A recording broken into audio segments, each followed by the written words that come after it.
Praise the Lord. Thank you brother. Praise God. सबसे पहले सबको स्वागत है नए साल के दूसरे सेशन में। Praise the Lord. पहला सेशन हमारा प्रार्थना के ऊपर हुआ था। आप जानते नहीं हो कि रात को 12 बजे सो के सुबह 6 बजे उठ के काम पे जाना होता है। उसमें बीच में अगर प्रभु 3 बजे उठाए तो बहुत डिफिकल्ट हो जाता है सिचुएशन। और कभी कभी ऐसा हो रहा है, शायद आपके साथ भी ऐसा होता रहेगा। और लेकिन प्रभु ने बहुत ही अच्छी तरीके से हम सबको संभाला है नए साल में, इसलिए हम धन्यवाद देते हैं। और सबको सुरक्षित रखा है और स्वास्थ्य में रखा है और रखेगा, इसलिए हम प्रभु को धन्यवाद देते हैं। पिछले हफ्ते जो हमने प्रार्थना के ऊपर जो शुरुआत की थी और प्रार्थना का सेशन जो लिया था, उसके बारे में मैं आपसे कुछ पूछना चाहता हूँ। मैंने सोचा था कि आपसे पिछले हफ्ते ही पूछूं, लेकिन फिर हमने खत्म कर दिया था मीटिंग। मैं आज कुछ पूछना चाहता हूँ। कुछ सवाल है मेरे पास जो मैंने पिछले हफ्ते लिख के रखे थे, लेकिन मैं पूछ नहीं पाया था। मैं कोशिश करके अभी पूछूंगा आपको, और मैं चाहता हूं कि आप सब मुझे एटलीस्ट 30-30 सेकंड का फटाफट से आंसर दीजिएगा। जिसको भी अनम्यूट करना है हाथ उठाइएगा, अनम्यूट करेंगे, आप आंसर दीजिएगा, और फिर उसके बाद में हम लोग आज के सेशन में जाएंगे। सबसे पहला मेरा सवाल था कि प्रार्थना जो है वो कब करना होता है। अभी पिछले हफ्ते हमने ध्यान देके सुना था, तो आपको क्या लगता है कि प्रार्थना कब करना होता है? हम कभी भी प्रार्थना कर सकते हैं ना ब्रदर। कभी भी प्रार्थना कर सकते, तो वचन इसके बारे में क्या कहता है? वचन नित्य प्रार्थना करना चाहिए और करेक्ट, दुनिया छोड़ना नहीं चाहिए अपने को। एकदम सही। तो प्रे विदाउट सीजिंग जो है हाँ। लिखा गया है, प्रे विदाउट सीजिंग, यानी कि हर वक्त प्रार्थना करते रहना चाहिए, हियाव नहीं छोड़ना चाहिए हमको। ये लूका के 18वें अध्याय और पहले वचन में हमने देखा था। लूका के 18वें अध्याय और पहले वचन में। और ये निरंतर, ब्रदर समीर ने लिखा है निरंतर, बहुत ही करेक्ट है। निरंतर प्रार्थना करते रहना है हमको। और आप जानते हो कि निरंतर प्रार्थना करते रहना है। ये अभी सपोज एक एग्जांपल उदाहरण देता हूं मैं, जस्ट 5 मिनट लूंगा ये टॉपिक के ऊपर, फिर हमारे टॉपिक पे जाएंगे हम। निरंतर, क्योंकि मुझे सवाल एक दो जन ने सवाल किए थे इसी हफ्ते में प्रार्थना के ऊपर, तो उस वजह से मैं ये कवर करना चाहता हूँ। निरंतर प्रार्थना करना मतलब क्या है, यानी कि अगर अभी हम लोग ने प्रार्थना करना शुरू किया, अभी जैसे कि सैटरडे को मेंस मीटिंग होगा, तो क्या हम लोग प्रार्थना करने वाले हैं? आपको क्या लगता है? I would expect the men to answer. Suppose we are starting men's meeting या सिस्टर्स का मीटिंग होगा, तो क्या प्रार्थना करना है, क्या प्रार्थना करेंगे, कोई बता सकता है? सब विषय में हमको प्रार्थना करना चाहिए।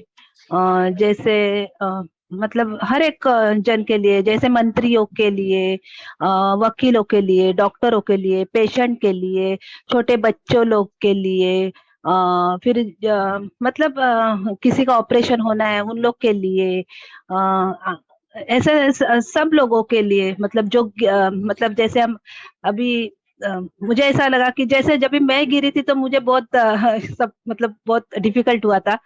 तो वो जब जो गिरते हैं उनके जो हड्डियां वगैरह टूटते हैं, उन लोग के लिए भी प्रार्थना करना चाहिए। ऐसा सब मतलब सब लोगों के लिए प्रार्थना करना चाहिए हमको। जो एक्सेलेंट divorce एक्सेलेंट। होता है उन लोग के लिए प्रार्थना करना चाहिए, कि उनकी मतलब जो परमेश्वर की ओर से है वही होने दो करके, ऐसा।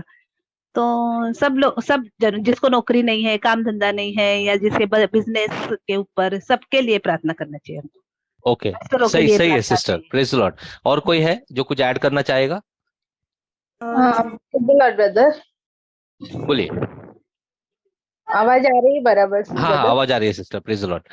हाँ, और जैसे कि हम सबके लिए तो करते ही हैं सहभागिता होकर, और जैसे ब्रदर ने बताया, सलमान ब्रदर ने, कि हमें बाइबल के वचन को लेकर भी करना है। जैसे इस्सिफियों का 3 का जो वचन है, मसीह का प्रेम, तीसरा वचन अध्याय का, जो कि 14 वचन से 21 वचन तक, और दूसरा कुलुसियों का जो हम सीखे थे पहले अध्याय का 9 वचन से 13 वचन तक, कि किस तरह हमें परमेश्वर के प्रेम में बढ़ना है और आत्मिक ज्ञान में, और उसके कार्यों में किस तरह हमें करना है, वो सब बातों को लेकर। सही है सिस्टर, यानी कि परमेश्वर के वचन को लेके, परमेश्वर के वचन का बेस या परमेश्वर के वचन को प्रार्थना करना है। जैसे पौलुस ने प्रार्थना की है कलीसिया के लिए, उसका उपयोग हम लोग हमारी प्रार्थना में कर सकते हैं, हमारे शब्दों में या पौलुस के शब्दों में। क्योंकि वो प्रार्थना है। ये बात सही है। और कोई बताना चाहेगा कि प्रार्थना के बारे में और क्या समझे आप और क्या होना चाहिए? एक तो है कि एक तो है कि हमको हमेशा प्रार्थना करना है, हियाव नहीं छोड़ना है। दूसरा हमने देखा था कि मुझे लगता है कि 1 थेसलोनियंस, राइट, एक थेसलोनियंस का 5वां अध्याय 16 से 18 हमने देखा था, बराबर, 16 से 18, जहां पर हमको हमेशा हमेशा आनंदित रहना है। ठीक है, 3 बातें सीखी थी हमने। क्या क्या 3 बातें सीखी थी, याद है किसी को? आनंद रहना है, प्रार्थना में लगे रहना है और धन्यवाद देना है। तो आनंदित रहना है, हमेशा प्रार्थना में रहना है और धन्यवाद देना है। तो इसका कोई मुझे मतलब बताएगा कि आपको इसमें क्या समझ में आया है? धन्यवाद पिता को हर दिन देना है। जैसे हम प्रार्थना में रहते हैं तो पिता का साथ संगति में रहते हैं, एक रिश्ता बनता है पिता से। ओके, यही पिता की इच्छा के अनुसार हम प्रार्थना करते हैं। ओके। तो 7 अगर हम 16 से पढ़ते हैं, ब्रदर पढ़िएगा। आज कौन पढ़ रहा है? सिस्टर राखी। सदा आनंदित रहो। सदा आनंदित रहो। नेक्स्ट। निरंतर प्रार्थना में लगे रहो। नेक्स्ट। हर बात में धन्यवाद करो, क्योंकि तुम्हारे लिए मसीह यीशु में परमेश्वर की यही इच्छा है।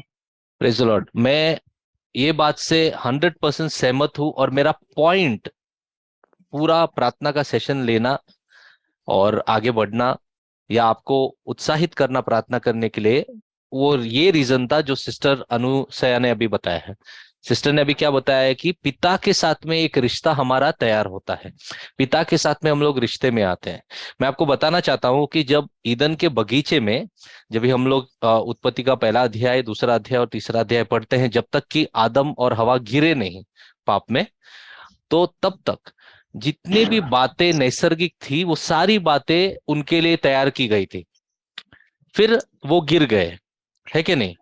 और यहां पर आप देखते हो ये बातों के अंदर, ये 3 बातों में आनंदित रहना है, निरंतर प्रार्थना करना है और सारी बातों में आपको धन्यवाद देना है, ये परमेश्वर की इच्छा है। ठीक है। एक हमने सीखा था पहले कि परमेश्वर की इच्छा है कि हम मसीहा में रहे, लेकिन मसीहा में डालने का काम जो है वो परमेश्वर ने पवित्र आत्मा के द्वारा कर दिया है, पिता खुद करता है। लेकिन ये हमको करना है। वो बात पिता ने हमारे लिए कर दिया है, ये बात हमको खुद को करना पड़ेगा कि हम लोग एक चुनाव करें कि हम लोग आनंदित रहेंगे। और हर बार इस साल में हम लोग एक दूसरे से बात कर सकते हैं, एक दूसरे को ये याद दिला सकते हैं कि हमको आनंदित रहना है। ठीक है। और ये भी आनंदित रहना है, आगे बढ़ना है, हर बात में हम लोग को धन्यवाद देना है, क्योंकि ये ही परमेश्वर की इच्छा है। इसके अलावा कोई भी इच्छा नहीं है परमेश्वर की, क्योंकि ये 3 बातों के अंदर हमारा आत्मिक जीवन दिखेगा। और मैंने जैसे कहा कि नैसर्गिक बातें आदम को दी गई थी, तो नैसर्गिक बातों के लिए प्रार्थना करना, वो तो सारी बातें आदम को पहले से दी गई थी, है कि नहीं? वहां पर ईदन के बगीचे में आदम को रखा गया था परमेश्वर के साथ रिश्ता बनाने के लिए। हेलो, एम आई राइट? बताइए, ये सही है कि गलत है? कि ये सारी बातें, क्योंकि वचन के अनुसार डोमिनियन जो बात लिखी है ना, डोमिनियन करने के लिए उनको रखा गया था, वो उसका काम था। लेकिन वो कैसे करेगा जब तक वो परमेश्वर से वार्तालाप नहीं करेगा? और रोज परमेश्वर उससे मिलने आता था। ठीक है, in the cool off the day करके लिखा है। तो कूल ऑफ द डे परमेश्वर उससे मिलने आता था, बातें होती थी, उसको कमांड दिए जाते थे, इंस्ट्रक्शन उसको मिला है। ठीक है, उसमें से हवा को बनाया गया था, बहुत सारी बातें। और परमेश्वर ने उसके लिए किया नैसर्गिक बातें, चाहे वो धरती के ऊपर की बातें हो, धरती के नीचे की बातें हो, पानी में की बातें हो, सारी बातें, आकाश के जो पक्षी हैं, सब कुछ आदम के अथॉरिटी के नीचे, अधिकार के नीचे परमेश्वर ने दिया था। तो आज जब हम प्रार्थना करते हैं, मैंने 3 तरीके के बातें सुनी। पहला था कि हम ये सारे लोगों के लिए, ये सारी जरूरतों के लिए, ये सारे बातों के लिए हम लोग प्रार्थना करेंगे, ये बात सही है। लेकिन एक बार वो प्रार्थना खत्म हो जाती है, उसके बाद में प्रार्थना बचती नहीं है। लेकिन जब सिस्टर अनुसया ने उसके ऊपर ऐड कर कर कहा कि रिश्ते में आना है, तो सही तरीके का प्रार्थना जो है वो रिश्ते में होता है। क्योंकि जब आप रिश्ते में प्रार्थना करते हो, एक होकर परमेश्वर से प्रार्थना करते हो, वो निरंतर प्रार्थना आप कर सकते हो। क्योंकि रिक्वेस्ट की प्रार्थना या जरूरतों की प्रार्थना एक समय के बाद में खत्म हो जाएगी। हेलो, समझ में आ रहा है आपको?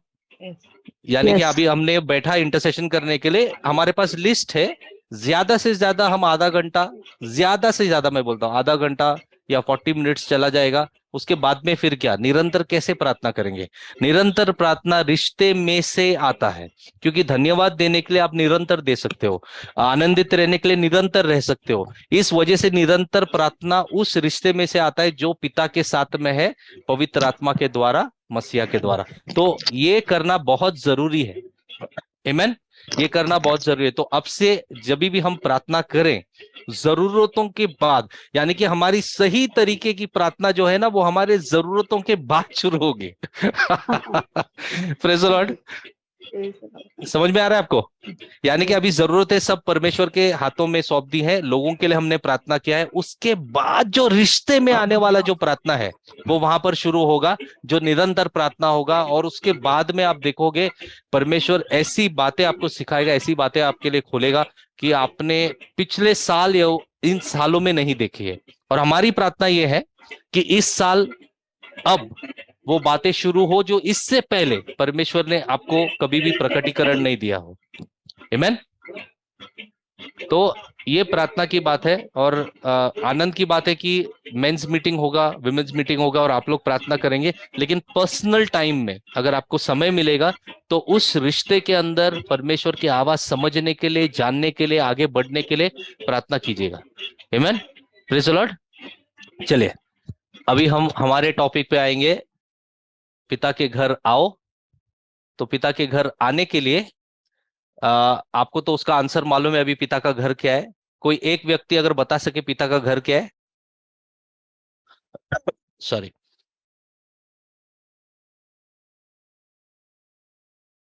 कोई बताना चाहेगा पिता का घर क्या है?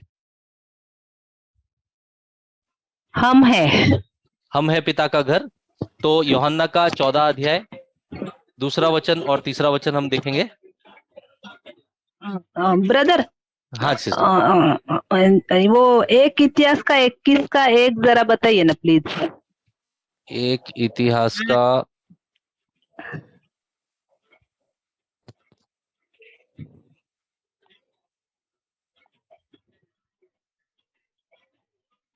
हाँ, नबोत के बारे में वो है क्या? नहीं, शैतान ने इज़राइल के विरुद्ध उठकर दाऊद को उस्काया कि इज़राइलों की गिनती ले। अच्छा, एक इतिहास, करेक्ट। ये पिछले हफ्ते हमने कवर किया था, वही बात है ना? हाँ हाँ हाँ, जरा प्लीज बताइए ना। शैतान ने इज़राइल के विरुद्ध उठकर दाऊद को उकसाया कि इज़राइलियों की गिनती ले। गिनती जो है यानी कि सेंसस जो है, वो इंसान ने, कहां से शुरू हुआ था सेंसस? क्या किसी को मालूम है कहां से शुरू हो गया था सेंसस?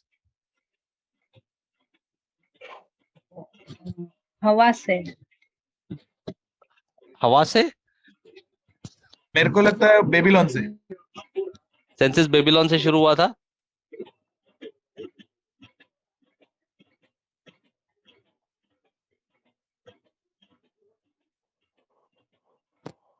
बताइए।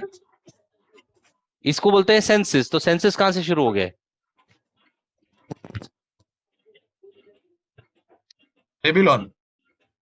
बेबीलोन। ओके, ठीक है, भी आपका होमवर्क है, आप ढूंढिएगा। भाई ओमी कहते हैं बेबीलोन, तो एक सिस्टर ने कहा कि हवा से शुरू हो गया, आप ढूंढिएगा। सबसे पहली बात, एक स्क्रिप्चर में हम आएंगे। याकूब का 1 अध्याय 13वां वचन देखते हैं। याकूब का 1 अध्याय और 13वां वचन।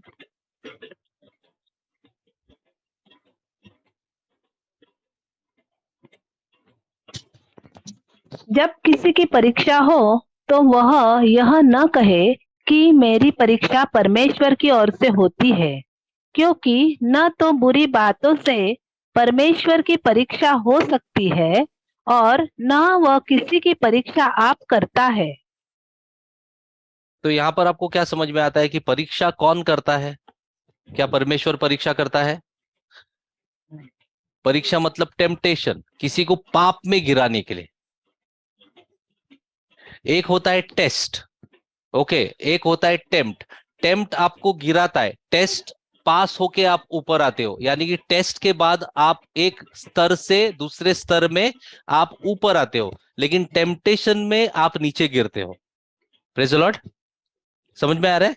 तो आई डोंट नो ब्रदर अगर सेल्वम और ब्रदर विपुल मदद करे, ब्रदर विपुल भी है यहाँ पर, कि या कोई मदद करे कि ये और कोई वर्ड होता है टेम्प्ट के लिए? उसको उकसाना कह सकते हैं, मोस्टली परीक्षा होता है, लेकिन उकसाना। उकसाना।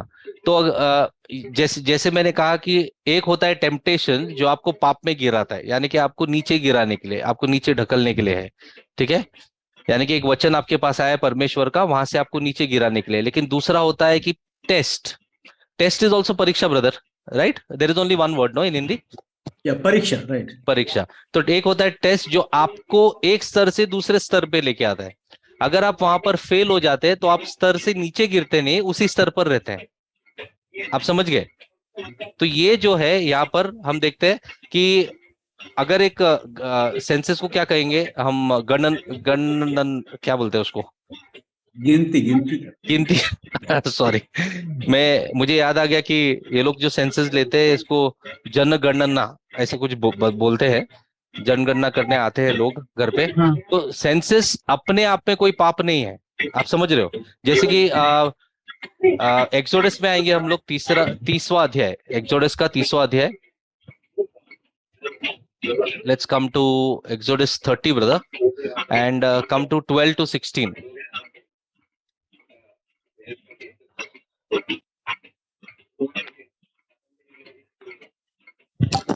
जब तू इजराइलों की गिनती लेने लगे, तब गिनने के समय जिनकी गिनती हुई हो वे अपने अपने प्राणों के लिए यहोवा को प्रायश्चित दे, जिससे जब तू उनकी गिनती कर रहा हो उस समय कोई विपत्ति उन पर न आ पड़े। करेक्ट। आगे 16 तक। जितने लोग गिने जाए वे पवित्र स्थान के शेकेल के अनुसार आधा शेकेल दे। यह शेकेल 20 गेरा का होता है। यहोवा की भेंट आधा शेकेल हो। 20 वर्ष के या उससे अधिक अवस्था के जितने गिने जाए उनमें से एक एक जन यहोवा को भेंट दे। जब तुम्हारे प्राणों के प्रायश्चित के निमित्त यहोवा की भेंट अर्पित की जाए, तब न तो धनी लोग आधे शेकेल से अधिक दे और न दरिद्र लोग उससे कम दे। ठीक है, दो तीन बातें हम यहाँ पर देखते हैं। सबसे पहली बात है कि सेटन, यानी कि जो हमने स्क्रिप्चर देखा है, वापस आएंगे स्क्रिप्चर पे हम लोग। Yes brother, thank you. So शैतान जो है, सेटन, यहाँ पर पहली बार आपको देखने मिलता है। लेकिन ये जो सेटन है, ये एक क्या बोलते हैं इसको, जैसे नाम बोलते हैं ना, नाम, सबसे पहली बार एक नाम की तौर से यहाँ पर उपयोग किया गया है सेटन। और सेटन स्टैंड्स अप अगेंस्ट इजराइल। वो दाऊद के विरुद्ध नहीं खड़ा होता है वो, लेकिन इजराइल के विरुद्ध खड़ा होता है। ठीक है, आपको ये बात समझना है, ये पिछले हफ्ते भी मैंने कवर किया था। दूसरा बात है कि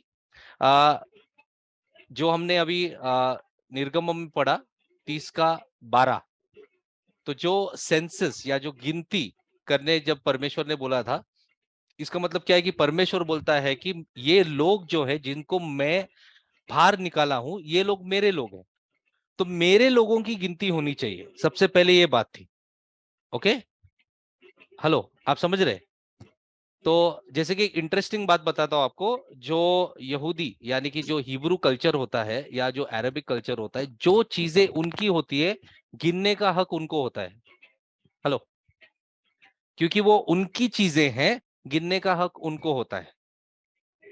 ठीक है, इस कारण से जब भी हम लोग नए वाचे के नीचे आते हैं, नए करार में आते हैं, और यीशु मसीह जब बहुत सारी बातें ये पैरेबल्स में सिखाता है, वहां पर 10 कॉइन्स है, 100 शीप है, तो जिसका वो होता है उसको ढूंढने के लिए वो ही जाता है क्योंकि उसका है, तो गिनती उनके पास होती है। और यहाँ पर ये लोग जिनको परमेश्वर बाहर लेके आता है, जो इजराइल है या चिल्ड्रन ऑफ इजराइल है, ये लोग जो है ये परमेश्वर के लोग हैं। इस कारण से गिनती करने का अधिकार भी सिर्फ परमेश्वर के पास है, किसी और के पास नहीं है। इजराइल जो था वो दाऊद का इजराइल नहीं था, आप समझ रहे? इजराइल जो था वो शैतान का इजराइल नहीं था, इजराइल जो था वो परमेश्वर का इजराइल था। तो अगर परमेश्वर कहेगा कि तुझे अभी गिनना है, या दाऊद को कहेगा कि तुझे अभी गिनना है, परमेश्वर कहता है, तो वो करना है उसको। ठीक है, यहां पर परमेश्वर ने नहीं कहा है, सबसे पहली बात ये है। ओके, आपको क्लियर हो रहा है? आपको समझ में आ रहा है? हाँ, yes. ओके, जैसा एक एग्जांपल देते हैं। Brother please come to verse 3 and 4। योआब ने कहा, यहोवा की प्रजा कितनी ही क्यों न हो, वह उसको 100 गुना बढ़ा दे। परंतु हे मेरे प्रभु, हे राजा, क्या वे सब राजा के अधीन नहीं है? मेरा प्रभु ऐसी बात क्यों चाहता है? वह इजराइल पर दोष लगने का कारण क्यों बने? तो भी राजा की आज्ञा योआब पर प्रबल हुई। तब योआब विदा होकर सारे इजराइल में घूमकर यरूशलेम को लौट आया। योआब जो है वो दाऊद से बात करता है, और योआब उसको क्या कहता है कि तू ये क्यों कर रहा है, तू गलत है यहाँ पर। आप समझ रहे हो? योआब उसको कहता है कि तू गलत है, क्योंकि ये परमेश्वर से आई हुई बात नहीं है, ये तू क्यों कर रहा है करके उसने दाऊद से कहा। ठीक है, और क्या कहता है वो कहता है कि ये जो बात है, यानी कि ये बात करने के लिए तू क्यों कर रहा है, ये बात, ये चीज तू क्यों कर रहा है करके वो बोलता है। बाकी सब बातों के अंदर कभी भी हम देखते हैं कि जो दाऊद के साथ में लोग थे उन्होंने उसे रोका टोका नहीं है, क्योंकि परमेश्वर डायरेक्टली बात करता था, और बहुत सारी बातें दाऊद पवित्र आत्मा के द्वारा करता था। जब पवित्र आत्मा उस पर आती थी वो काम करता था, और प्रभु का हाथ उसके ऊपर था, प्रभु मदद कर रहा था उसकी। यहाँ पर लेकिन उसका जो सैनिक, जो क्या बोलते हैं, कमांडर जिसको हम लोग कहेंगे, वो उसको कह रहा है कि भाई तूने ऐसा क्यों किया है, और ये जो चीज तू कर रहा है ये परमेश्वर से आई हुई चीज नहीं है। आपको समझ में आ रहा है? ठीक है, तो सबसे पहली बात कि परमेश्वर किसी को भी कोई भी परीक्षा में नहीं डालता है ताकि उसके वजह से पाप हो। ये जो बात है ये शैतान ने दाऊद से करवाई है। ओके, तो शैतान जो है उसका काम है परीक्षा लेना, लेकिन वो परीक्षा कैसे होती है? वो परीक्षा होती है आपको पाप में डालने के लिए, वो परीक्षा आपको उठाने के लिए होगी नहीं।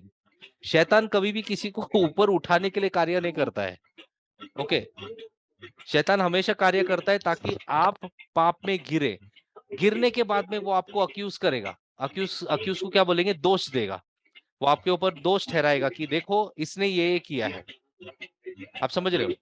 तो जब भी सेटन या शैतान कोई भी कार्य करेगा उसका ये रीजन होता है काम करने के लिए। और ये पूरे वाक्य के अंदर हम देखते हैं कि परमेश्वर जो है हर बार जो है इजराइल को जज करता है या इजराइल के ऊपर न्याय करता है। जब भी वो लोग दूसरे भगवानों के पीछे जाते हैं वो न्याय करता है, और जब भी वो लोग अगर पश्चाताप नहीं करते हैं तो पश्चाताप ना करने की वजह से, जैसे एक एग्जांपल मैं देता हूं आपको, दूसरा सैमुएल का 21वां अध्याय और 1 वचन।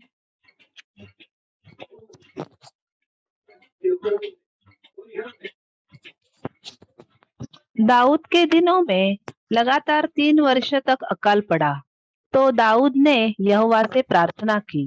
यहोवा ने कहा, यह शाऊल और उसके खूनी घराने के कारण हुआ, क्योंकि उसने गिबानियों को मरवा डाला था। आप देखेंगे कि यहाँ पर जो अकाल पड़ा था वो अकाल किसके कारण हुआ था? वो शाऊल के कारण था और उसके खूनी घराने के कारण था। यानी कि जो अकाल पड़ी, 3 साल तक जो अकाल पड़ी, वो एक रीजन की वजह से हुई थी, है कि नहीं? तो परमेश्वर जब भी न्याय करेगा, इजराइल का न्याय करता था, वो कुछ ना कुछ रीजन की वजह से होता था। आइदर वो रीजन की इजराइल दूर हो गए हैं, या जिसको परमेश्वर ने चुना है वो अगर गलती करता है उस कारण से परमेश्वर न्याय करेगा। हेलो, इतना क्लियर हो रहा है?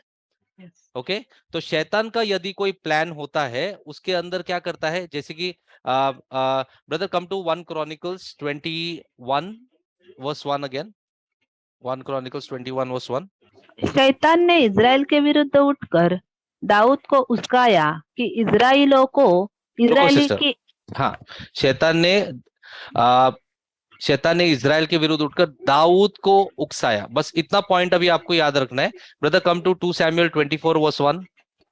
यहोवा का कोप इजराइलों पर फिर भड़का और उसने दाऊद को उसकी हानि के लिए यह कहकर उभारा, इजराइल और यहूदा की गिनती ले।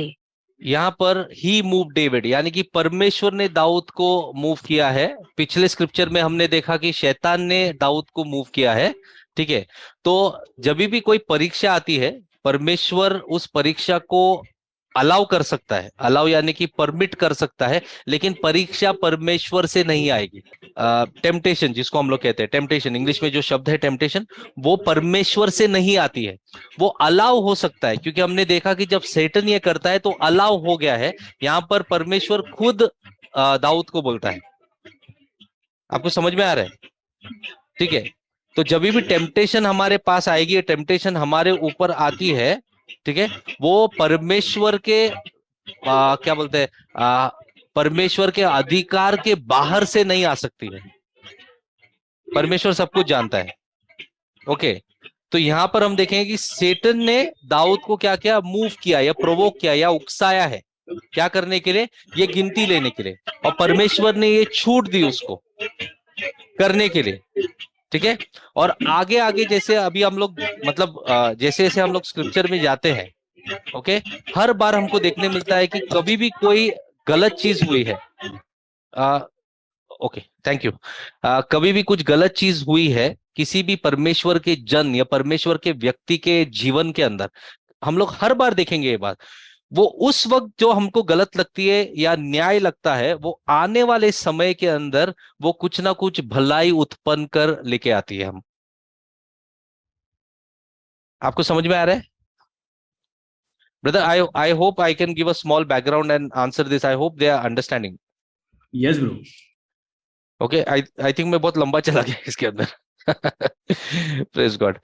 Anyways, okay, तो आप एक बार जो स्क्रिप्चर है एक बार आप पढ़ लीजिएगा, पूरा चैप्टर पढ़ लीजिएगा। तो सैटन मूव्ड डेविड जो है, सैटन उकसाता है दाऊद को। आगे हम देखते हैं कि परमेश्वर भी दाऊद से बात करता है। तो दो तरीके की बातें होती है। यदि परमेश्वर बोलता है गिनती कर, या सैटन बोलता है गिनती कर। सैटन यदि बोलता है गिनती कर, उसका आने वाले समय का अंदर रिजल्ट अलग है, जिसमें अभी जाएंगे नहीं। कभी अगर ये सेशन लेने का मौका मिलेगा तो जरूर करेंगे।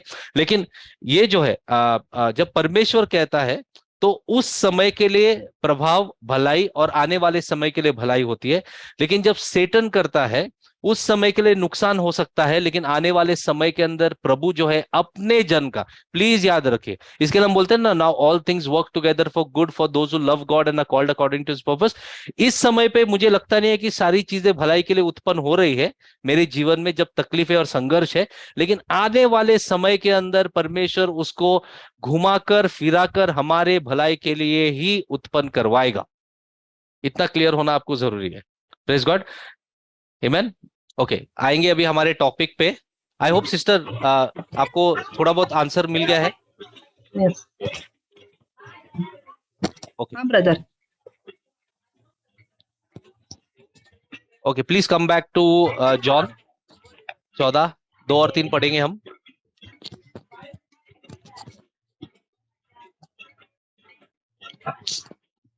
मेरे पिता के घर में बहुत से रहने के स्थान हैं। यदि न होते तो मैं तुमसे कह देता, क्योंकि मैं तुम्हारे लिए जगह तैयार करने जाता हूँ। मेरे पिता का घर हम है, बहुत से रहने के स्थान जो है उस कलीसिया के बारे में बात हो रही है जो हम है। मैंशंस और घर का फर्क हमने देख लिया है।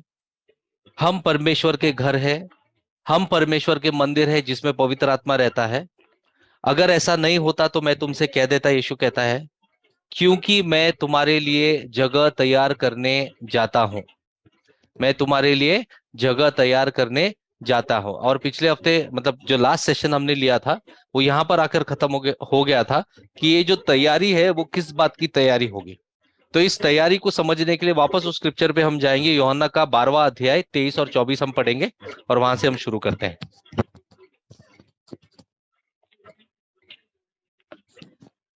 इस पर यीशु ने उनसे कहा, वह समय आ गया है कि मनुष्य के पुत्र की महिमा हो।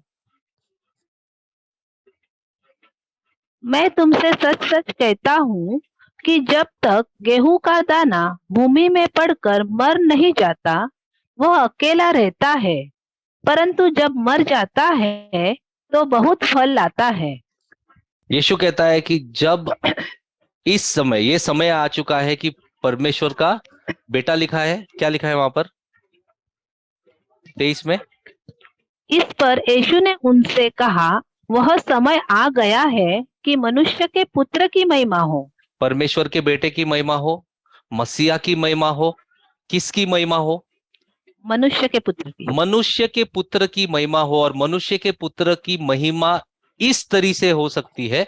किस तरीके से हो सकती है? 24 में लिखा गया है कि एक गेहूं का दाना जब जमीन के अंदर यानी कि गिरता है, अंदर जाता है और मर जाता है, वो अकेला है। लेकिन जब वो मर जाता है तो वो क्या करता है? बहुत सारे दाने उसमें से या फलदायक बनकर वो उत्पन्न वापस हो जाता है। ठीक है?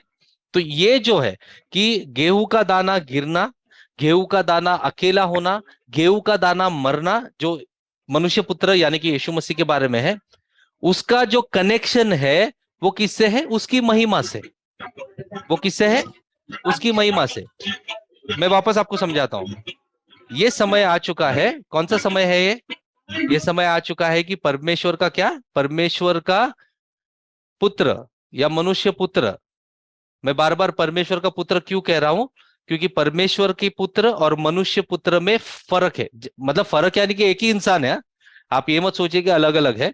लेकिन जब एक एक बार जब वहां पर लिखा गया है मनुष्य पुत्र और जहां पर लिखा गया है परमेश्वर को पुत्र, दोनों में एक कारण है क्योंकि वो लिखा गया है, वो एक एक तरीके से लिखा गया है। ठीक है? तो ये समय है कि जो मनुष्य पुत्र है उसको क्या होना चाहिए? महिमा उसकी होगी। कैसे महिमा होगी? जब वो मर जाएगा और जब वो फलदायक बनेगा, उसमें उसकी महिमा है। हालेलुया! ये आपको समझ में आ रहा है? उसमें, उस बात के अंदर उसकी महिमा है।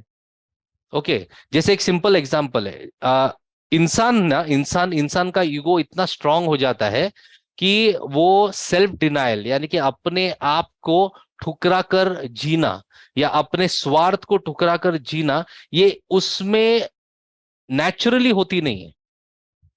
यानी कि स्वाभाविक तरीके से उसके अंदर ये बात होती नहीं है कि अपने आप को, अपना ईगो को साइड में रखे। क्योंकि अगर हम लोग को कोई कुछ कहता है तो इमीडिएट हम लोग रिएक्ट करते हैं। हर एक रिएक्शन कहां ना कहां से एक एक छुपी हुई ईगो है ना, उसमें से बाहर आती है। Hello, praise the Lord. आपको समझ में आ रहा है?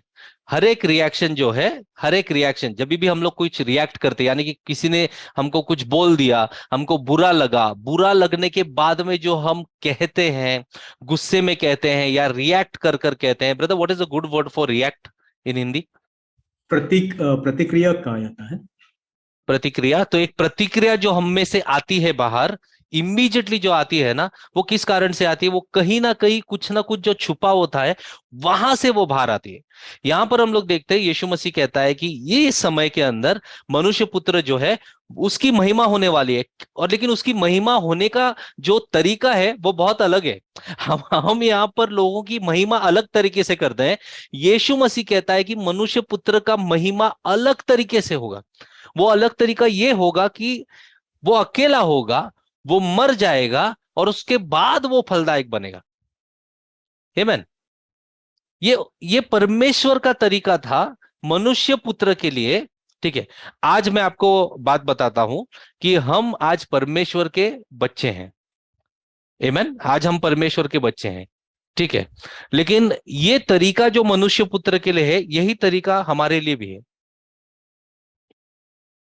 तो ब्रदर, इसका मतलब है कि हमको भी क्रूस पर चढ़ना पड़ेगा? नहीं। लेकिन यीशु मसीह कहता है कि तुम्हारे क्रूस को तुम उठाकर मेरे पीछे चलो। Take your own cross. तुम्हारे खुद के जो क्रूस है उसे उठाओ और मेरे पीछे चलो। यानी कि जो बातें यीशु मसीह जब जब वहां पर क्रूस पर लटकाया गया, कुछ बातें उसने की है। थोड़ा ध्यान देंगे हम लोग, कुलिसियों का दूसरा अध्याय में आएंगे। कुलिसियों का दूसरा अध्याय पढ़ेंगे हम लोग। 11 से पढ़ते हैं। कुलिसियों का दूसरा अध्याय 11 से पढ़ेंगे। उसी में तुम्हारा ऐसा खतना हुआ है जो हाथ से नहीं होता, अर्थात मसीह का खतना, जिससे शारीरिक देह उतार दी जाती है। शारीरिक देह जो है वो उतार दी जाती है। मसीह का खतना होना जरूरी है।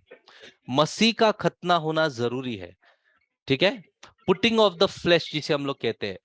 ठीक है, putting of the body, putting of the sins of the body, putting of the sins of the flash जिसे हम कहते हैं, वो सिर्फ मसीह के खतने के द्वारा ही हो सकता है। एक होता है नैसर्गिक खतना, एक पुरुष को दिया जाता है। एक होता है आत्मिक खतना, जो एक पुरुष और महिला दोनों को मिलता है आत्मा के द्वारा, पवित्र आत्मा के द्वारा, पिता के द्वारा। ठीक है, यहां पर है कि तुम्हारा ऐसा खतना हुआ है जो हाथ से नहीं, यानी कि नैसर्गिक बात नहीं है। तो किसी का भी महिमा यहां पर नहीं है कि मैंने ये किया, मेरे वजह से ये हुआ है।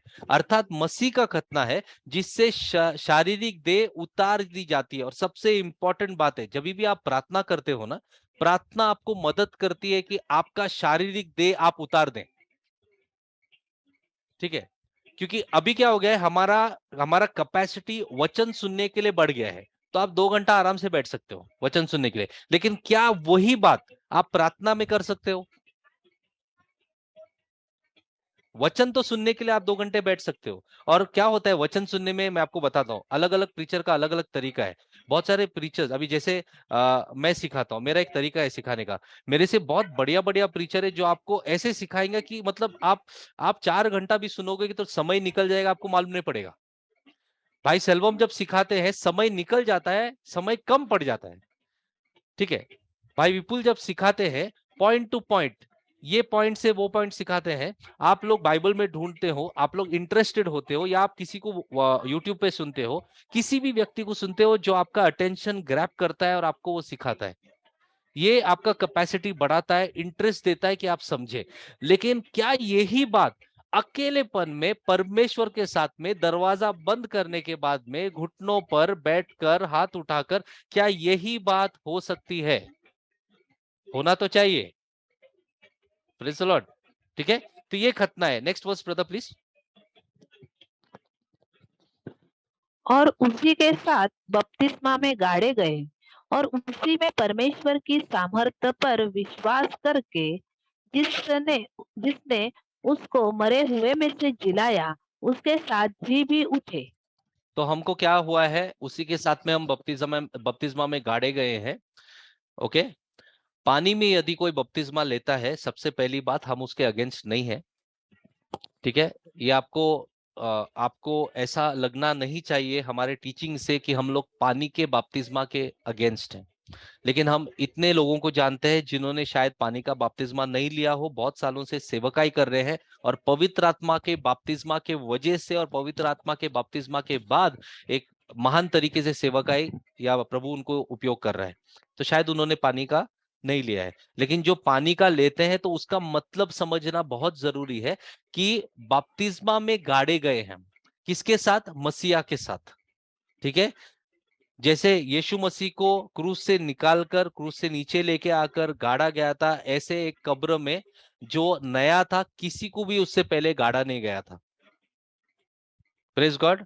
तो किसी पुराने कब्र में, यूज्ड कब्र में यीशु मसीह को नहीं गाड़ा गया था और उसके ऊपर एक पत्थर को डाला गया था।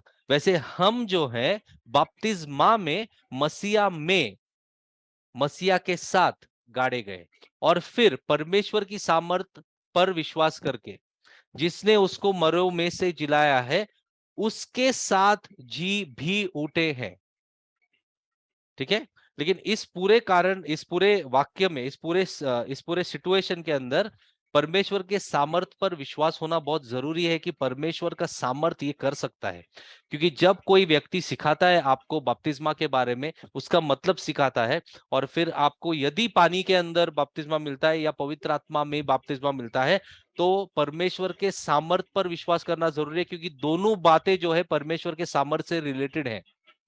परमेश्वर की शक्ति और सामर्थ्य से रिलेटेड है, परमेश्वर के सामर्थ्य के द्वारा ही होगा। एक है परमेश्वर के सामर्थ्य, दूसरा है परमेश्वर का ग्रेस या मर्सी, जिसको हम लोग कहते हैं दया करुणा, ये दूसरी साइड में आएगा। ठीक है, प्रेज़ द लॉर्ड। परमेश्वर के सामर्थ्य को किसी भी इंसान की जरूरत नहीं काम करने के लिए, फिर भी मनुष्य का उपयोग करता है। लेकिन परमेश्वर का अनुग्रह जो है बिना इंसान के काम नहीं कर सकता है क्योंकि अनुग्रह हमारे लिए। आमेन, प्रेज़ द लॉर्ड। समझ में आ रहा है? Next verse brother please. उसने तुम्हें भी जो अपने अपराधों और अपने शरीर की खतना रहित दशा में मुर्दा थे उसके साथ जिलाया और हमारे सब अपराधों को क्षमा किया। ओके, क्या किया है? हमें भी। तो बोलिए, जहां कहीं आप है बोलिए मुझे भी मेरे अपराधों और मेरे शरीर के खतना रहित दशा में जो मैं मुर्दा था, यीशु के साथ जिला दिया है। तो हम क्या कर रहे हैं? स्क्रिप्चर को लेके अपने लिए उसका उपयोग कर रहे हैं, अपने लिए अप्लाई कर रहे हैं। ओके, हमारे लिए क्या है? ओके, अपराधों और अपने शरीर के खतना रहित दशा। एक है हमारे अपराध यानी कि पाप और उससे रिलेटेड जो भी बातें हैं। दूसरा है हमारी दशा। आप 10 दिन पाप नहीं किया, इसका मतलब ये नहीं कि आप शारीरिक दशा में नहीं थे। हेलो, आप कुछ पाप करते हो, एग्जाम्पल के तौर पे आप परमेश्वर में आने से पहले, मसीह में आने से पहले पाप करते हैं, तो आपने अपने विल पावर से 5 दिन नहीं किया उस बात को, सपोज, या 10 बातों को नहीं किया। क्या उसका मतलब है कि आप खतना रहित दशा में नहीं थे या आप मुर्दे नहीं थे? आप थे। तो दोनों बातें हो रही थी साथ में। यीशु मसीह ने कोई बात को छोड़ा ही नहीं है। उसके मृत्यु और पुनरुत्थान से उसने क्या कर दिया? हमको सिर्फ अपराधों से नहीं, अपने शरीर के खतना रहित दशा से नहीं, मुर्देपन से नहीं, हमको इन सारी बातों से छुड़ाकर उसने जिलाया है। हमारे सब अपराधों को उसने क्षमा किया है। आगे अंडरलाइन कीजिए इसको, इस स्क्रिप्चर को अंडरलाइन कीजिए आप प्लीज। और विधियों का वो लेख जो हमारे नाम पर और हमारे विरोध में था मिटा डाला और उसे क्रूस पर कीलों से जकड़कर सामने से हटा दिया है। क्या कर दिया है उसने? विधियों का वो लेख, यानी कि जो भी बातें हमारे विरुद्ध थी, जो व्यवस्था से आई हुई बातें थी। किससे आई हुई बातें थी? व्यवस्था से आई हुई बातें थी जो हमारे विरोध थी। उसको क्या किया उसने? मिटा डाला, उसको खत्म कर दिया, उसको रास्ते से निकाल दिया। और कैसे किया उसने? क्रूस पर कीलों से जड़कर सामने से हटा दिया है। हम जब क्रूस को देखते, जब मैं कैथोलिक चर्च में था और हम देखते थे हाथ के अंदर, यानी कि हमारे जो पाम जिसको हम लोग कहते हैं, वहां पर स्टैच्यूज या मूर्ति में हम देखते थे कि यीशु को नेल्स या कीले लगाए हैं। ठीक है, और कभी ये बात समझ में आई नहीं कि उस कीले लगाने का क्या था। हमको लग रहा था कि उस समय का ये पनिशमेंट था, उस वजह से वो किया गया है। लेकिन यहाँ पर उसका मीनिंग दिया गया है। यहाँ पर लिखा गया है कि ये बातों को, व्यवस्था की बातों को, और जो भी हाथ से लिखी हुई थी बातें हमारे विरुद्ध जो थी, हमारे विरुद्ध, ठीक है, जो हमारे विरुद्ध थी, यानी कि हमको दोषी ठहराने वाली बातें, व्यवस्था की बातें। ठीक है, क्या आपको याद है कि जिस महिला को यीशु के सामने लेके आया गया था कि ये पाप कर रही है, ये व्यभिचारी है, और यीशु मसीह क्या करता है? यीशु मसीह जमीन पर लिखने लगता है, जमीन पर लिखने लगता है यीशु मसीह। फिर उठकर कहता है कि तुम में से जिसने पाप न किया हो वो पहला पत्थर फेंके करके बोलता है। ठीक है, ऐसे ही हमारे अगेंस्ट, हमको दोष देने वाले बहुत सारी बातें थी जो हमारे विरुद्ध लिखी गई थी। हम एक्चुअली उसके विरुद्ध हैं। Contrary to us means we are contrary to it, you understand? और ये सारी बातों को उसने निकाल दिया है। तो आप सोचिए, एक लाइफ था हमारा मसीह से पहले का लाइफ, और उस लाइफ के अंदर अगर आपने शांत 5 मिनट ध्यान देकर सोचा कि वो आपका जीवन कैसा था मसीह में आने से पहले का जीवन, ओके, जहां पर अंधेरा था, आप मसीह में नहीं थे, आप शैतान के राज्य में थे, आपका शरीर पर कंट्रोल नहीं था, आपको लग रहा था कि शरीर की बातें सही बातें हैं, ये सारी बातों से और व्यवस्था जो विरुद्ध आती है, हैंडराइटिंग ऑफ ऑर्डिनेंस में व्यवस्था जो विरुद्ध आती है, जो दोष देती है हमको, उन सारी बातों को उसने क्या किया है, निकाल दिया है। Praise God. उस क्रूस पर नेल किया है, नेल यानी कि कीले से जड़कर उसने हटा दिया है। तो कीलों का महत्व था कि इन बातों को निकाले। उस क्रूस का महत्व था हमारे लिए। आमेन, प्रेज द लॉर्ड। सो ये जो स्क्रिप्चर है बहुत इंपॉर्टेंट स्क्रिप्चर है। जब मैं नया नया बिलीवर बना था, ये स्क्रिप्चर को हमको मेमोराइज करने दिया गया था। तो ये स्क्रिप्चर हम मेमोराइज किया था, ठीक है। तो इस कारण से जब वो दाना जमीन के अंदर गिरता है, वो अकेला होता है। बहुत समय आपके जीवन में आप भी अकेले हो सकते हैं, ठीक है। लेकिन जब अपने आप के लिए, स्वार्थ के लिए, ईगो में अगर उन सारी बातों को हम साइड में निकाल देंगे तो क्या होगा, हम फलदायक बनेंगे। फलदायक बनने का सबसे इजी वे है कि अपने आप को डिनाई करो और यीशु मसीह का क्रूस उठाओ। मैं आपको दे रहा हूं अभी इजी वे, सबसे इजी वे फलदायक बनने का। फलदायक मतलब चर्च के अंदर के 50 से 500 लोग होने का नहीं, ये आप भी जानते हैं। फलदायक मतलब आपके अंदर मसीहा को बढ़ाना है, उसके फलों को बढ़ाना है, उसके, ठीक है, उसके फलों में बढ़ना है। यानी कि आत्मा के फल, हमारे आत्मा में फल उत्पन्न होकर उसमें बढ़ना है ताकि लोग उसका उपयोग कर सके। आमेन, प्रेज द लॉर्ड। इस कारण से मैंने शुरुआत में क्या कहा आपसे, मैंने शुरुआत में कहा कि नैसर्गिक बातें सब कुछ उसके पास थी, आदम के पास। तो नैसर्गिक बातों के ऊपर कोई उसका प्रॉब्लम नहीं है। तो हमारी प्रार्थनाएं यदि सिर्फ नैसर्गिक बातों के लिए होती है और नैसर्गिक बातों में, तकलीफों में, संघर्षों में से बाहर आने के लिए होती है, तो हमने क्या प्रार्थना किया है।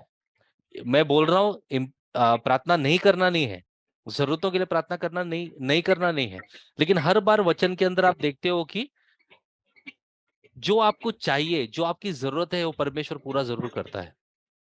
Praise the Lord. एक स्क्रिप्चर है brother, Philippians 4:19, is it 4:19 brother?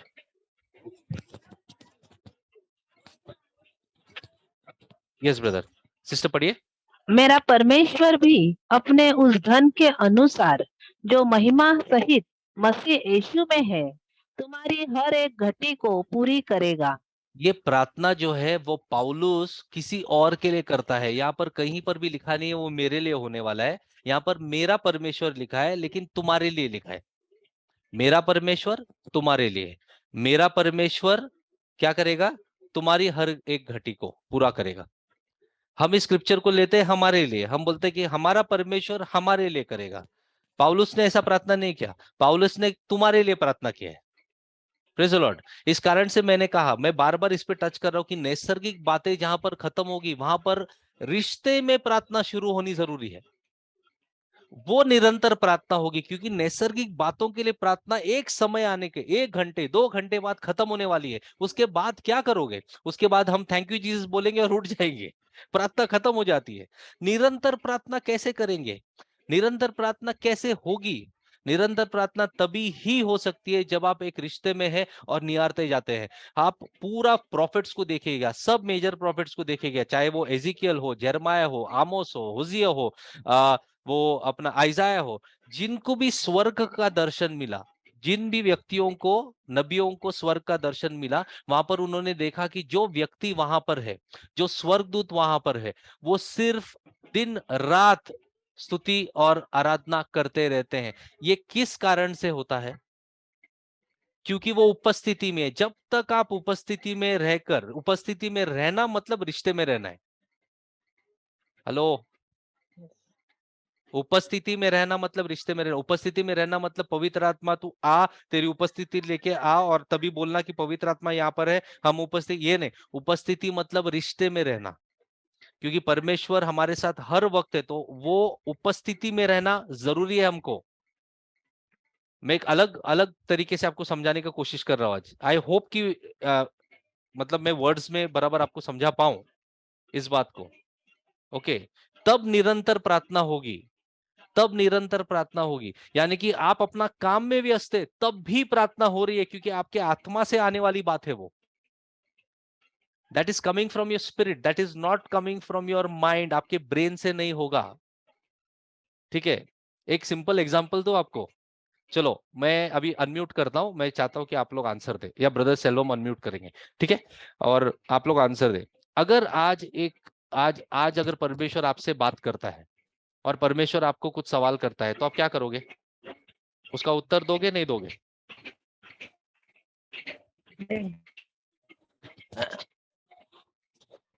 देंगे नहीं देंगे? कितने लोग बोलेंगे कि हम लोग परमेश्वर का उत्तर देंगे? आप कभी भी नोट करो, आप अगर उत्तर देने के बारे में बात करते हो, वचन के अंदर जितने बार भी परमेश्वर उत्तर देता है, मनुष्य जब परमेश्वर सवाल पूछता है और मनुष्य जब उत्तर देता है ना, मनुष्य का उत्तर बहुत बार कमी घटी में आ जाता है। यानी कि परमेश्वर के लेवल के आंसर तक मनुष्य नहीं पहुंच सकता। हेलो, क्योंकि वो खुद कौन है? वो खुद बुद्धि है, वो खुद ही ज्ञान है। तो जब भी वो सवाल करता है, वो चाहता है कि हम क्या करें, हम उत्तर उससे पाए। लेकिन हमको इतनी उत्सुकता हो जाती है, इस कारण से जब हम प्रार्थना भी करते हैं, हम ही सवाल करते हैं, हम ही उसका उत्तर देते हैं। समझ में आ रहा है आपको? Praise the Lord. ओके, तो इंपॉर्टेंट है। मैं अभी वापस प्रार्थना के ऊपर चला गया हूं। प्रेज गॉड, बार बार आज ये मेरे मन के अंदर ये बात बैठ गई है ये साल के लिए। ठीक है, तो एक गेहूं का दाना जब गिरा, उस गेहूं के दाने के वजह से फल देने लायक, यानी कि फलदायक वो हो गया। उसके वजह से आज हम सब मसीह में आते हैं। और मैं कहता हूं कि उसका मृत्यु जो है उसके महिमा से लिंक्ड है। अगर मृत्यु नहीं, महिमा नहीं।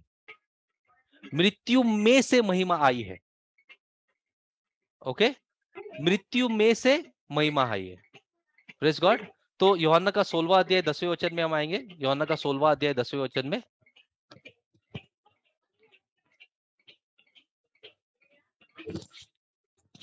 और धार्मिकता के विषय में, इसलिए कि मैं पिता के पास जाता हूँ और तुम मुझे फिर न देखोगे।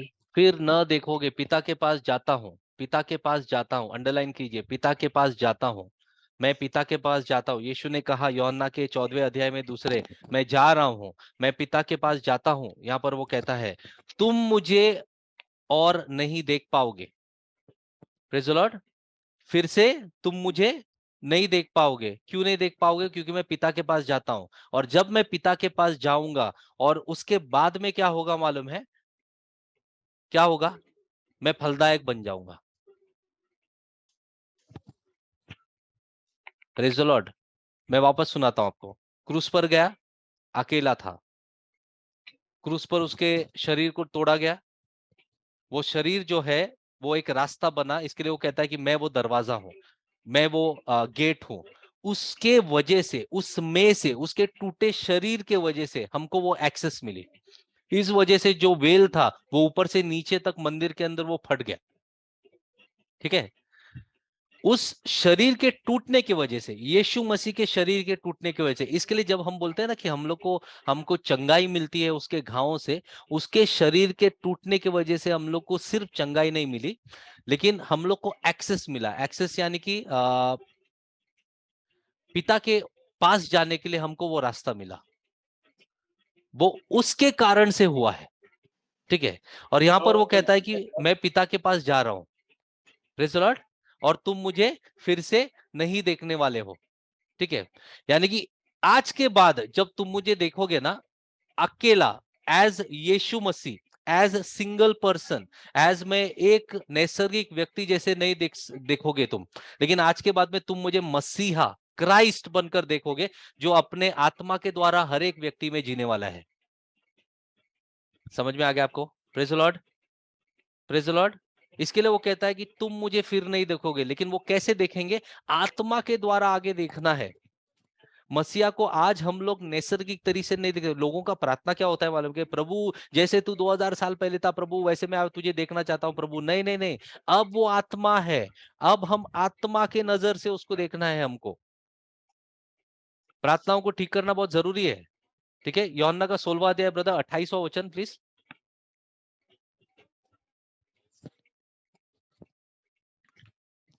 मेरे पिता की ओर से जगत में आया हूँ, मैं फिर जगत को छोड़कर पिता के पास जाता हूँ। वो आया पिता से था, वो जा रहा पिता के पास है। ठीक है, तो हमारे गीत में होता है ना, यीशु मसीह स्वर्ग से आया, वो पिता से आया। ऊपर, मैं ऊपर का हूं मतलब मैं पिता का हूं, स्वर्ग का नहीं। ओके, स्वर्ग यानी कि जैसे जैसे हमने बहुत बार पहले भी सुना है, स्वर्ग यानी कि अधिकार की जगह है, अधिकार, जहां से अधिकार, प्रभु राज्य करता है, पिता राज करता है, वो जगह है, सिंहासन है, स्वर्ग सिंहासन है। वो आया पिता से है, वो आया पिता से है। और यहाँ पर उसके काम पूरे होने के बाद क्या हुआ, पिता के दाहिने पर जब वो बैठा तो सारा अधिकार, सारा सारा अधिकार उसका हो गया। आमेन, ग्लोरी टू गॉड। समझ में आ रहा है आपको? तो ये होने के कारण से हमको एक वादा दिया गया था। क्या वादा दिया गया था? कि अब हम उसके घर हैं। अब हम कौन हैं? उसके घर हैं। ठीक है, गलतियों का 4 अध्याय और 6 वचन देखेंगे। गलतियों का 4 अध्याय और 6 वचन।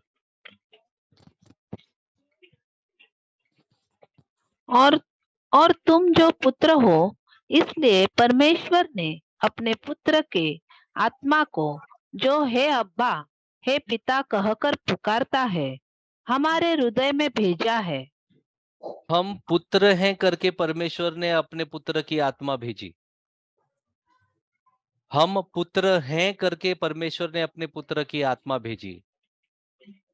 परमेश्वर ने पुत्र की आत्मा भेजी, उसके बाद हम पुत्र नहीं कहलाए गए। मैं वापस कहता हूं, हम पुत्र हैं, तुम पुत्र हो, इसीलिए परमेश्वर ने अपने पुत्र की आत्मा भेजी। क्योंकि परमेश्वर के पुत्र की आत्मा जब आएगी तो उस वक्त हम हे अब्बा, हे पिता कहकर सिर्फ पुकारेंगे नहीं, लेकिन रिश्ते में आ जाएंगे और हमारी निरंतर प्रार्थना जो है उस रिश्ते का फल होगा। ठीक है ब्रदर, हमारा पहले में जब फेवरेट स्क्रिप्चर मेरा था मैथ्यू का 6:33, मैथ्यू 6:33।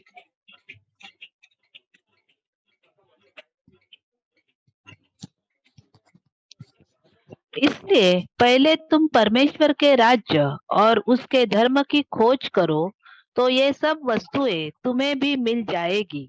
अरे ये सब वस्तुएं यानी कि कुछ तो वस्तुओं के बारे में इससे पहले बात हुई है ना। 30 के नीचे जब हम देखते हैं, जाएंगे नहीं, लेकिन 30 के नीचे क्या खाएंगे, क्या पिएंगे, कैसे रहेंगे, कब क्या होगा, ये सारा जो जो टेंशन है लोगों को, वरी है, एंग्शियसनेस है लोगों को, यहाँ पर यीशु खुद कहता है इसलिए पहले तुम, ये अपने लोगों से कह रहे हैं, जिसको मानना है वो माने, जिसको नहीं मानना है वो नहीं माने। इसीलिए पहले तुम परमेश्वर के राज्य और उसके धर्म की खोज करो। ये आपको आसानी से मिलने वाली चीज नहीं है, इसके लिए खोज करना पड़ेगा। अगर आसानी से मिलने वाली चीज होती तो सारा संसार इसको लेकर बैठता और हमारी जरूरत नहीं पड़ती सिखाने की। सब समझ जाते। इसकी खोज करनी जरूरी है। ठीक है, एक बिलीवर होने के बाद भी एक सिंपल तरीके से मैं बताता हूं आपको। एक है परमेश्वर का राज्य, एक है परमेश्वर की धार्मिकता। आप राज्य में हो, इसका मतलब ये नहीं राज्य की बातों को समझते हो, राज्य के चीजों को समझते हो। आप धार्मिकता पाए हो, यानी कि राइचियसनेस पाए हो, नीतिमान हो गए हो, इसका मतलब ये नहीं कि आप धार्मिकता को समझते हो। उसकी खोज करनी पड़ती है। कैसे मैं समझाऊं, कोशिश करता हूं। एक है यीशु मसीह पे विश्वास करने के बाद आपको परमेश्वर ने शैतान के राज्य से, अंधकार के राज्य से निकालकर यीशु मसीह के राज्य में आपको लेके आए, तो आप राज्य के भागीदार हो गए, राज्य में आ गए, ये बात हो गई। लेकिन राज्य की बातें, राज्य का रहस्य जो है, क्या आपको मालूम है? यहां पर आके हम रुकेंगे और सोचेंगे इसके बाद, इसकी खोज करना है। हेलो। दूसरी है उसकी राइचियसनेस। राइचियसनेस यानी कि हम राइचियस हो चुके हैं, जब हम मसीहा में आते हैं, पवित्र आत्मा से भर जाते हैं, हम राइचियस हो चुके हैं। लेकिन क्या उस राइचियसनेस को जानते हैं? उसकी खोज करना है। क्योंकि मैंने बहुत लोगों को सुना ये बोलते हुए, ब्रदर ये स्क्रिप्चर के अनुसार ये स्क्रिप्चर में क्या लिखा है? ये स्क्रिप्चर में लिखा है ब्रदर कि जो व्यक्ति परमेश्वर के राज्य और धर्म की खोज करेगा तो सब वस्तुएं उसको मिलेंगी। हमने खोज किया, अब हम राज्य में आ चुके हैं, अब हम धार्मिक हो चुके हैं, हमको राइचियसनेस मिल चुकी है, लेकिन वस्तुएं ऐड नहीं हो रही, क्योंकि ये खोज करना ये ये खोज करना एक एक टाइम का आपको जस्ट पाने की बात नहीं है, ये गहराई की बात है। क्योंकि जब व्यक्ति खोज करता है वो गहराई में जाता है। Hello, praise the Lord. इस वजह से सारी वस्तुएं ऐड नहीं हो रही हैं। यीशु मसीह कहता है कि कल के बारे में सोचने की तुमको जरूरत नहीं है, क्योंकि जब तुम ये खोजोगे सब वस्तुएं, ये सब यानी कि वो बता रहा है ये सब वस्तुएं तुम्हें मिल जाएंगी। वो मौका, वो चीजें, वो रास्ते बनाएगा तुम्हारे लिए कि ये सारी वस्तुएं तुम्हें मिल जाएंगी। सारी, ऑल दीज लिखा है, सम ऑफ दीज नहीं, कुछ नहीं लिखा है, सब लिखा है। कुछ वस्तुएं नहीं, सब वस्तुएं लिखा है। क्योंकि जब तुम परमेश्वर के राज्य और धर्म की खोज करके उसे पाओगे और उसकी गहराई में जाओगे ना, तो ये वस्तुओं का मोह तुम्हें बांध कर नहीं रख सकता है, इस कारण से वो वस्तुएं देगा। अब क्या हो रहा है कि वस्तुओं का मोह के वजह से प्रार्थना होती है। Praise the Lord. इन बातों पे हम ध्यान दें, थोड़ा ध्यान दें। ओके, इसमें कोई उम्र की बात नहीं है। आपका उम्र 70 साल का हो सकता है या आप 10 साल के हो सकते हैं, लेकिन वस्तुओं का जो मोह होता है कि वस्तुएं चाहिए, कितने लोग वस्तुएं सिर्फ घर में डालते डालते एक दिन सारे वस्तुओं को छोड़कर निकल जाते हैं। यहां पर सीक लिखा है, सीक, सर्च, ढूंढो, उस गहराई को ढूंढो, उस राज्य को ढूंढो। राज्य को पाने के बाद में रुकना नहीं है। हम क्या करते हैं? प्रार्थना, आंसर मिला, रुक गए। राज्य मिला, रुक गए। धार्मिकता हो गई, रुक गए। 4 कन्फेशन किए, रुक गए। नहीं, उसकी गहराई में जाना जरूरी है। अब से निर्णय लेना है कि इसकी गहराई में हम लोग जाएंगे, हम और डीप जाना चाहते हैं और पाना चाहते हैं। मुझे हर बार ये सवाल बहुत लोगों ने पूछा है कि ब्रदर आपका ये अंडरस्टैंडिंग कैसे है, आपको ये समझ कैसे आता है? क्योंकि मैं बैठने वालों में से नहीं हूं, मैं बैठने वालों से नहीं, मैं चाहता हूं खोज करने के लिए। लेकिन ब्रदर, लेकिन आप तो किंगडम में हो, लेकिन आप तो धार्मिक हो, आपको तो मिल चुका है। हाँ, लेकिन इसके बारे में, इसकी जानकारी, इसका गहराई मुझे चाहिए। हाँ, मैं राज्य का भाग हूं, हाँ मैं परमेश्वर के घर का भाग हूं, हाँ मैं परमेश्वर के घर में देह में एक मेंबर हूं, हाँ मैं उसका मंदिर हूं। ये सारी बातें सच है, इसे कोई झुटला नहीं सकता, आपको कोई हटा नहीं सकता। ये हमने देखा है ना पहले के टीचिंग्स में, आपको कोई निकाल नहीं सकता पिता के हाथ से, मसीहा से कोई छीन नहीं सकता है आपको। कोई स्वर्गदूत नहीं, कोई शैतान नहीं, कुछ भी नहीं, आपको नहीं निकाल सकता है। लेकिन फिर उसकी गहराई की बातों का क्या? उसके राज्य की बातों का क्या? उसके राइचियसनेस का क्या? राज्य का प्रीचिंग हमने बहुत कर दिया है, लेकिन राज्य को क्या आपने एक्सपीरियंस किया है? ये इंपॉर्टेंट है। क्या उसके राइचियसनेस को, धार्मिकता को आपने एक्सपीरियंस किया है? ये इंपॉर्टेंट है। एक्सपीरियंस होना जरूरी है, तो ये बातें आएंगी, ये वस्तुएं आएंगी। ये आपको अगर सिखाया गया है कि बस आप आ जाओ और वस्तुएं आएंगी, अरे भाई ऐसा नहीं होता है। और आप जानते हैं ये, क्योंकि कितने साल से आप हो और देख रहे हैं कि वस्तुएं आने के लिए बहुत टाइम लग रहा है। मैं आपको सच बताता हूँ, तकलीफें मेरे जीवन में भी है, आपके जीवन में भी है, सबके जीवन में ऊंच नीच हमारे जीवन में होती है। लेकिन जब मैं ये बातों को समझ पाया, थोड़ा मतलब छोटा छोटा डिग्री में समझ आती है, एक टाइम पे सपने आता है, छोटा छोटा लाइट हमारे हमारे मन में आता है। जैसे जैसे मैं समझा, मैंने देखा कि जो वस्तुओं के लिए मैं प्रार्थना कर रहा था पहले, जिसके बारे में, इसके लिए मैं पिछली बार भी कहा, मैं वस्तुओं के लिए प्रार्थना नहीं करता हूँ। मैं सच बोल रहा हूँ, ये सिर्फ यहाँ पर टीचिंग के वजह से नहीं बोल रहा हूँ, मैं सच बोल रहा हूँ, परमेश्वर की उपस्थिति में मैं सच बोल रहा हूँ। मैं कोई भी वस्तुओं के लिए प्रार्थना नहीं करता हूँ।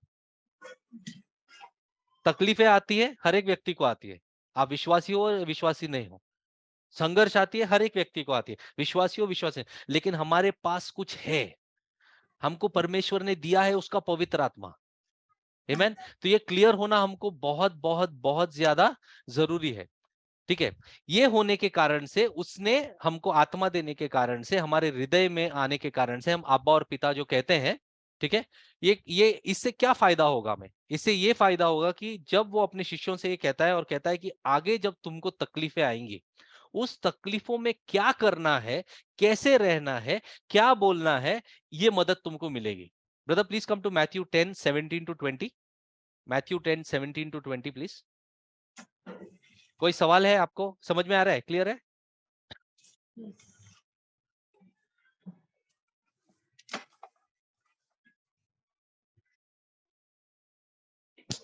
परंतु लोगों से सावधान रहो, क्योंकि वे तुम्हें महासभाओं में सौंपेंगे और अपनी पंचायतों में तुम्हें कोड़े मारेंगे। तुम मेरे लिए हाकिमों और राजाओं के सामने उन पर और अन्य जातियों पर गवाह होने के लिए पहुंचाए जाओगे। जब वे तुम्हें पकड़वाएंगे तो यह चिंता न करना कि हम किस रीति से या क्या कहेंगे, क्योंकि जो कुछ तुमको कहना होगा वह उसी घड़ी तुम्हें बता दिया जाएगा। क्योंकि बोलने वाले तुम नहीं हो, परंतु तुम्हारे पिता का आत्मा तुम में बोलता है। कितना अच्छा होगा यदि ये होगा। Praise God. ये जो लाइन है ना, ये लाइन इस हफ्ते मुझे छुआ है। ये लाइन अंडरलाइन कीजिए प्लीज। ये सब कुछ उसने अपने शिष्यों के लिए कहा है, उस समय के लिए जब उनको वो तकलीफें आएंगी, पहले ईस्वी में। ठीक है, लेकिन इसमें से ये लाइन मैंने उठा लिया। ये लाइन मेरे लिए है, ये लाइन हमारे लिए है। ठीक है, क्योंकि बोलने वाले तुम नहीं हो, परंतु तुम्हारे पिता का आत्मा तुम में बोलता है। आमीन। अगर आपको आपके जबान पे कंट्रोल चाहिए, ठीक है, क्योंकि हम बिलीवर होने के बाद भी क्या होता है ना, हम बहुत सारी ऐसे बातें बोल जाते हैं जो नहीं बोलनी चाहिए। बाद में हम लोग सोचते हैं उसके बारे में और बाद में कोशिश करते हैं हम कि ऐसा नहीं करना है। ठीक है, और कभी कभी हमारे पास उत्तर होता नहीं है। कोई कुछ सवाल करता है, और स्क्रिप्चर की बात नहीं कर रहा हूं, नॉर्मली भी मैं बोल रहा हूं। अगर हमको कटघरे में खड़ा कर दे सडनली और बाद में फेथ के बारे में पूछे, विश्वास के बारे में पूछे, मसीहा के बारे में पूछे, नर्वस आ जाते हैं लोग। उनको समझ में आता नहीं कि इस वक्त मैं क्या बोलूं, कैसे शुरू करूं, कैसे, मतलब किसी किसी को शुरू करने में तकलीफ होती है, लेकिन जैसे जैसे वो शुरू करते हैं और आगे बढ़ते हैं वो आसानी हो जाती है।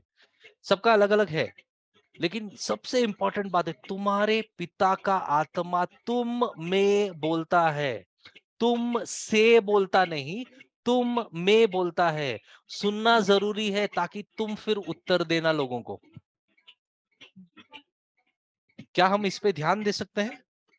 इस साल जैसे जैसे अलग अलग मीटिंग्स हो रहे हैं, अलग अलग प्रार्थनाएं सभा होंगी, जैसे जैसे वचन आएगा, क्या आप इस पे ध्यान दे सकते हो कि हमारा पिता का आत्मा हम में बोलेगा, जरूर बोलेगा। यीशु ने ये कहा नहीं कि वो सोचेगा, समझेगा, बोलेगा, ऐसा नहीं, तुम में वो जरूर बोलेगा। 100% बोलेगा। क्या आप रेडी हो? Are you ready? Are you ready कि उसकी आवाज समझकर, उसकी आवाज सुनकर, my sheep hear my voice, my sheep listen to my voice, my sheep know my voice, क्या आप उसकी आवाज को सुनकर क्या हम आगे बढ़ेंगे? अगर आप यस बोलते हो इस वक्त, तो एक प्रार्थना आगे बढ़ने से पहले हम करेंगे। क्या आप तैयार हैं? ठीक है, धन्यवाद देते हैं यीशु, प्रार्थना करते हैं। पिता, हम धन्यवाद देते हैं इस वचन के लिए कि आपके आत्मा जो है वो हम में बोलती है। प्रभु, इससे बड़ा आशीष, इससे बड़ा सामर्थ का बात, इससे बड़ा ज्ञान और बुद्धि का बात हमारे लिए हो ही नहीं सकता है। इससे बड़ा सांत्वना का बात हमारे लिए हो ही नहीं सकता है कि आपकी आत्मा, खुद आपकी आत्मा जो हम में वास करती है, हम में बोलती है, और हम आपके आत्मा को सुनते हैं। प्रभु, हमारे कानों को ऐसा शार्प कीजिए प्रभु कि आपकी आवाज को हम एकदम स्ट्रांगली पहचान सके। और जैसे जैसे आपके आवाज को हम पहचान कर रिश्ते में बढ़ते हैं, वैसे वो निरंतर प्रार्थना जिसके लिए हम तैयार हो रहे हैं प्रभु, वो निरंतर प्रार्थना उस रिश्ते का फल हो प्रभु। हम प्रार्थना करते हैं प्रभु कि इस साल आप हमें इस मार्ग पर लेके चल के हमें प्रार्थना करने वाले और आपकी आत्मा को सुनने वाले इंसान बनाओगे, क्योंकि जो आपकी आत्मा को सुनेगा वो कभी भी गलत जा नहीं सकता है। परेशानियां, कठिनाइयां, संघर्ष, तकलीफें, पाप का प्रभाव, शरीर का प्रभाव, ये सब होने के बावजूद प्रभु आप हमें आत्मिक बनाकर आत्मा में चलाने वाले लोग बनाए हो, इसलिए हम धन्यवाद देते हैं। और क्योंकि हम बच्चे हैं, बेटे और बेटियां हैं, इस कारण से प्रभु आपने आपकी आत्मा हम में डाली है। ये हम प्रार्थना करते हैं आपके प्रिय पुत्र यीशु मसीह के नाम से, आमेन और आमेन। Praise the Lord. क्या आपको ये बात समझ में आ गई? आमेन। उसने अपनी आत्मा को दिया है, ठीक है, उसने क्या किया है? अपनी आत्मा को। Brother please come to 19 verse number 19। जब वे तुम्हें पकड़वाएंगे तो यह चिंता न करना कि हम किस रीति से या क्या कहेंगे। एक मिनट सिस्टर, थैंक यू। जब वे तुम्हें पकड़वाएंगे, इससे पहले बहुत कुछ बातें की यीशु ने, अंडरलाइन कीजिए इस लाइन को। तो यह चिंता न करना कि हम किस रीति से क्या कहेंगे। इवेंजलिज्म करने के लिए, प्रभु के बारे में बात करने के लिए आपको, ये उस समय की बात है, मैं वापस दोहरा रहा हूं, ये उनके लिए था, लेकिन ये आज हमारे लिए हम ले सकते हैं, क्योंकि आत्मा वही है। हेलो, आत्मा वही है जो उन लोगों में काम की, पहले ईस्वी में पतरस में, पौलुस में काम की, याकूब यूहन्ना में काम की, आंद्रू बार्तोलोमे में काम की, उनमें जो काम की वो आज हम में जी रही है। आमीन। तो जब वे तुम्हें पकड़वाएंगे, यह चिंता, अंडरलाइन कीजिए, यह चिंता न करना कि किस रीति से क्या कहेंगे। आप याद रखिएगा, क्योंकि जो कुछ तुमको कहना है वो उस घड़ी तुम्हें बता दिया जाएगा। ये लेवल पे इस साल हम आएंगे कि हमको जिससे जो बात करनी है मसीहा के बारे में, ठीक है, वहां पर सक्सेस तभी मिलेगा जब हम बात करेंगे और प्रभु उनके मन को खोलेगा, उस समय पर हमको ये बातें दी जाएंगी। ये हमारी प्रार्थना है, ये मेरी प्रार्थना है, मेरे लिए, आपके लिए,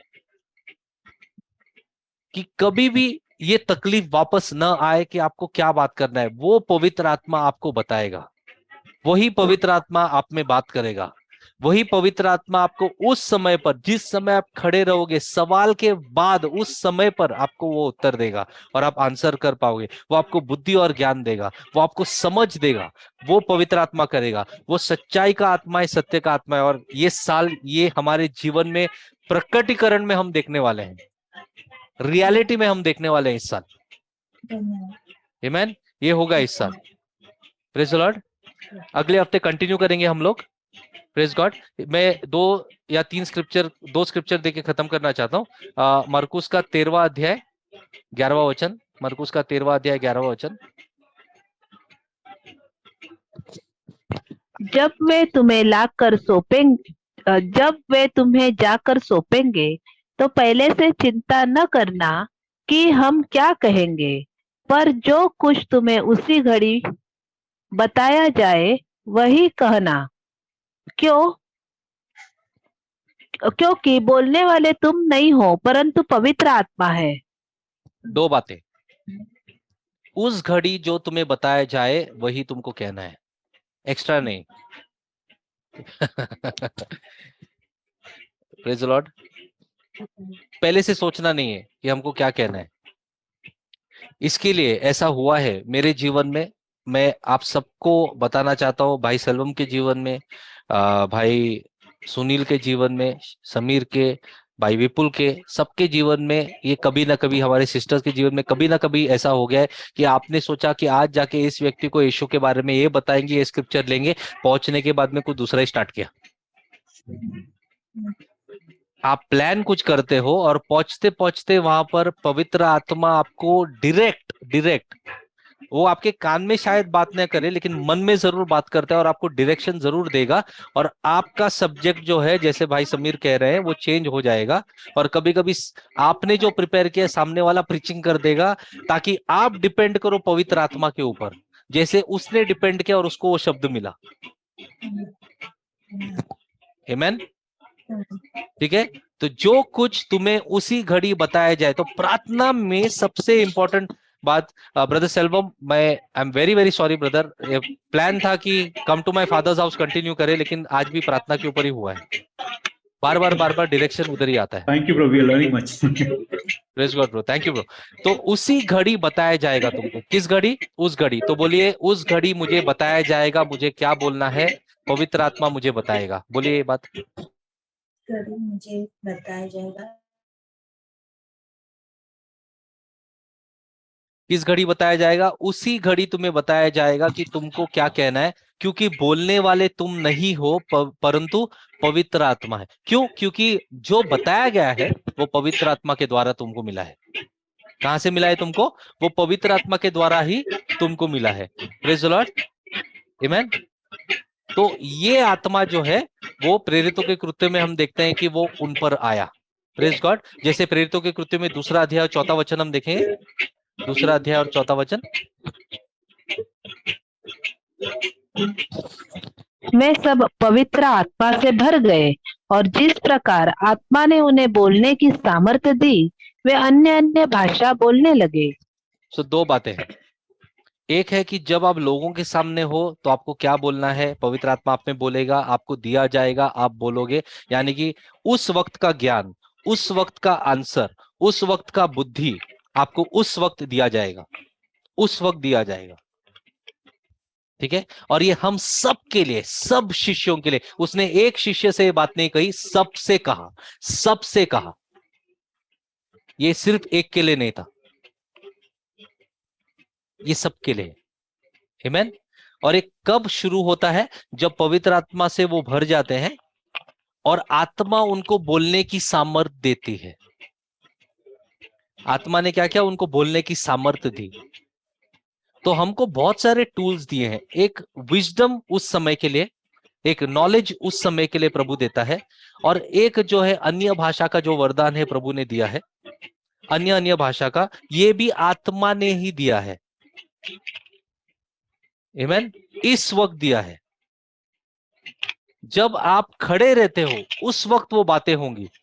मैं ये नहीं कहता हूं प्रिपेयर मत करो, ठीक है। जैसे ओमी भाई ने शुरुआत में प्रार्थना की, ये बात सच है, क्योंकि बहुत टाइम जाता है स्टडी करने में और लेसन्स तैयार करने में, सिखाने के लिए बहुत टाइम जाता है। बहुत बार मैं बहुत बार तैयार नहीं होता हूं तो जस्ट आके बैठ जाता हूं, तो कुछ ना कुछ प्रीवियस अगर मैंने कुछ सिखाया है वहां से शुरू करता हूं, और बाद में प्रभु आगे लीड करता है। कभी कभी मेरे पास कुछ होता नहीं है देने के लिए, क्योंकि उस वक्त में उस पूरे हफ्ते बहुत बिजी हो गया, तो मेरे पास सच में कुछ होता नहीं है देने के लिए, क्योंकि मेरे को समय ही नहीं मिलता है बैठने के लिए। मेरे को बाइबल पढ़ने के लिए समय मिलता है, मनन चिंतन करने के लिए थोड़ा समय मिलता है, लेकिन बैठकर स्टडी करने के लिए समय नहीं मिलता है।